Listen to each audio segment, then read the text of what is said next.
Good evening, everyone. Let me start with a few words about the recent elections held in the United States. What we saw was the strength and resilience of American democracy. We saw it in action. And the American people proved once again that democracy is who we are. There was a strong rejection of election deniers at every level, from those seeking to lead our states and those seeking to serve in Congress, and also those seeking to oversee the elections. And there was a strong rejection of political violence and voter intimidation. There was an emphatic statement that in America, the will of the people prevails. I've traveled this week, and it's been clear just how closely the world and our allies and our competitors as well have been following our elections at home. Excuse me, I'm a little cold. And what these elections showed is that there's a deep and unwavering commitment in America to preserving and protecting and defending democracy.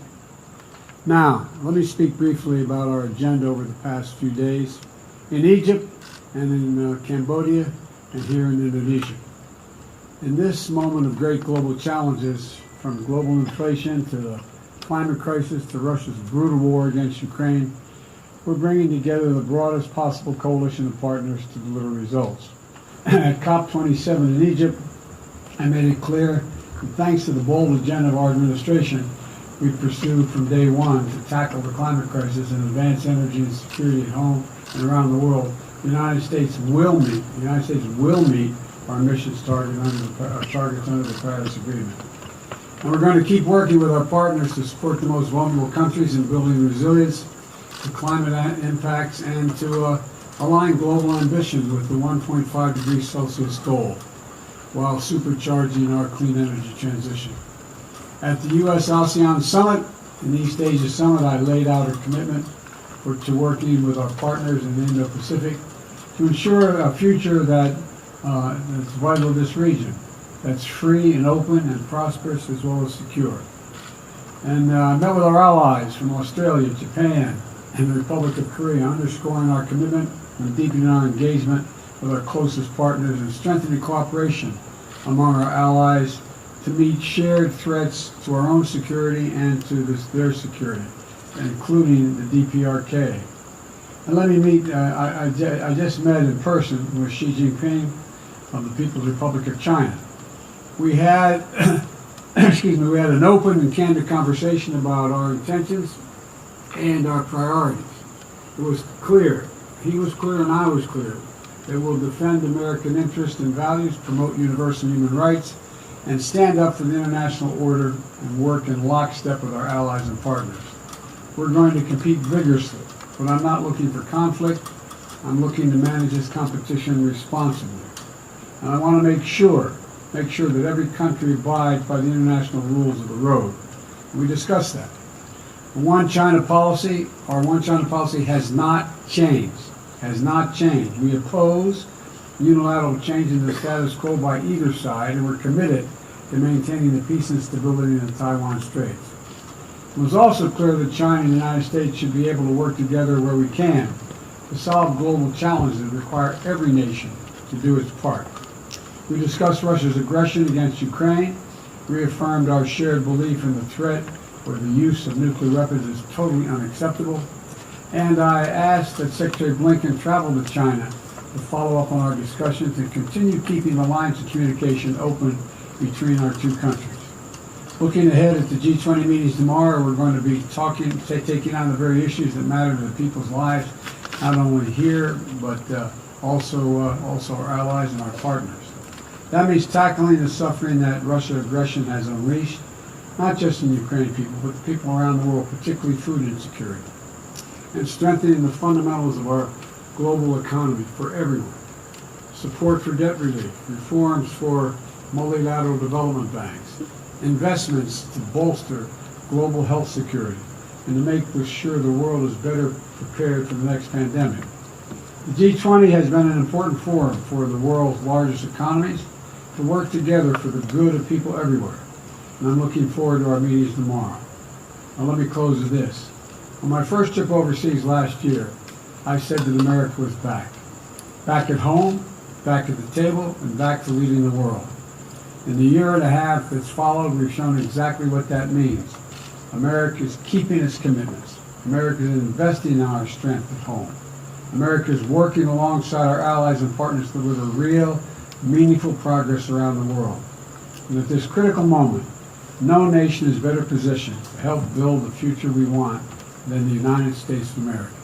Now, I'm happy to take questions, and I'm told there are going to be 4 questioners, but I'm not going to do 10 questions from each questioner. All right? Let's make that clear at the outset here. And so, Ken Thomas, Wall Street Journal. Okay. You said at the outset of this meeting that you did not want competition to turn into conflict. Based on this meeting today, do you believe a new Cold War with China can be avoided? And specifically on the issue of Taiwan, you spoke about intentions. Do you believe China is preparing, intending to invade Taiwan at some point? And what warnings did you issue to President Xi if he were to take such action? Well, to answer,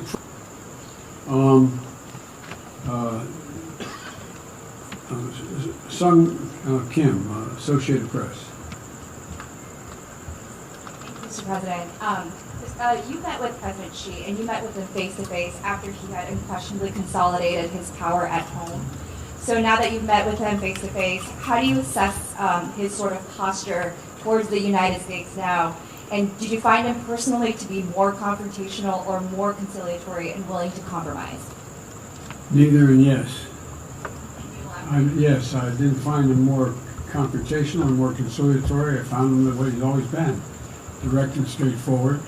And do I think he's willing to compromise on various issues? Yes. I think he understands that. Look, I think, how can I say this tactfully? I think the election held in the United States, which still leaves a little bit uncertain, has sent a very strong message around the world that the United States is ready to play. The United States is, the Republicans who survived, along with the Democrats, are of the view that we're going to stay fully engaged in the world and that we, in fact, know what we're about. And so I don't get any sense that there's a more or less confrontation. We were very blunt with one another about places where we disagreed or where we were uncertain of each other's position, and we agreed we'd set up, and we did, mechanisms whereby we would meet in detail with the key people in each of our administrations to discuss how we could resolve them, or how, if they weren't resolved, on what basis were they not resolved. Sebastian Smith, the AFP. Thank you very much, Mr. President.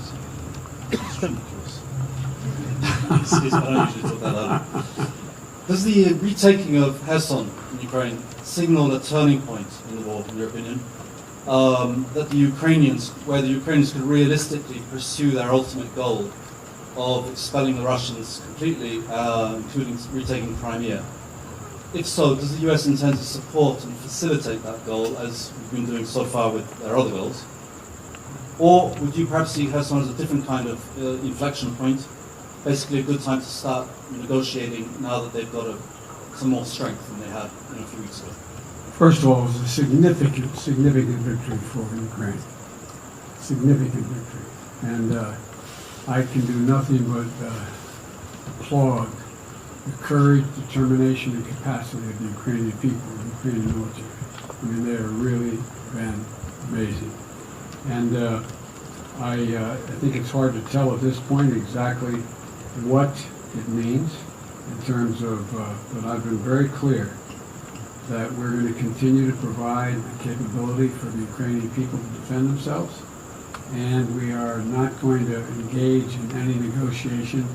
There's nothing about Ukraine without Ukraine. It's a decision Ukraine has to make.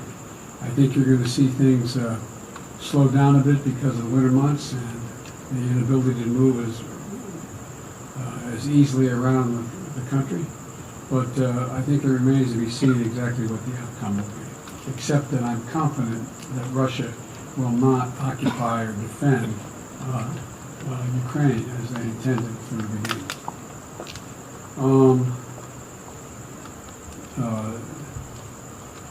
I can't have trouble reading this. Reuters, Natanya Bose. President, quick question on North Korea, which appears poised to conduct a new nuclear test. I'm wondering if you can talk about your specific discussions with President Xi on that. To what extent do you think China has the ability to talk North Korea out of conducting such tests?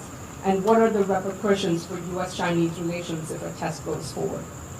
Well, first of all, it's difficult to say that I am certain that China could control North Korea, number one. Number two, I made it clear to President Xi Jinping that I thought they had an obligation to attempt to make it clear to North Korea that they should not engage in long-range nuclear tests. And I made it clear as well that if they did, they, meaning North Korea, that we would have to take certain actions that would be more defensive on our behalf, and it would not be directed against North Korea.